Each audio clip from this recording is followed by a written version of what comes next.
Hello বন্ধুরা, এখন চলে এসেছি আলমারি গুছাতে। দেখো দেখো আলমারিটা গুছানো হচ্ছে অনেক দিন পর, মানে 3খানা আলমারি গুছাতে হচ্ছে পর পর।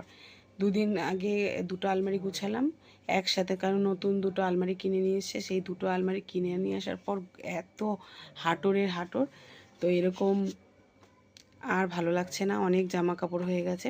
তো চলো, তোমাদেরকে আরও অনেক বাতিলও করে দিয়েছি বন্ধুরা। আর এখন আবার একটা আলমারি নিয়ে এসছে, মানে এই আলমারিটা পুরনো ছিল, আর দুটো আলমারি গুছানো হয়ে গেছে, আর এইটা একটু গুছানো হচ্ছে। তো চলো দেখি তোমাদেরকে। হয়ে গেছে অলরেডি, আর কিছু বাকি আছে, যে এখানে সব ব্লাউজ রয়েছে।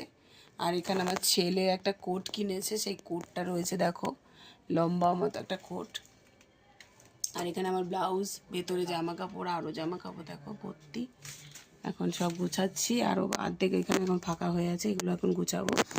চলো গুছিয়ে নিই, আর কি কাজ করে নিয়ে আর ভালো লাগছে না, গুছাতে গুছাতে হয়রান হয়ে গেছে, তাই একটু ভিডিও করছিলাম। আর দেখো ওনাকে দেখো বসে আছে, আমার ঘাড়ে ছিল এতক্ষণ, ঘাড় থেকে নেবে এখন ওপরে বসে আছে বিছানার ওপরে। আর এখানে দেখো কত ভুর হয়ে আছে, আরও এগুলোকে গুছাতে হবে, এখানে আছে। আর ভাল লাগছে না। কার কার আলমারি এত ঘাটাঘাটি থাকে? আমার তো থাকে, আমার আর ভালো লাগে না গুছাতে। তো চলো, বাই বাই, টাটা।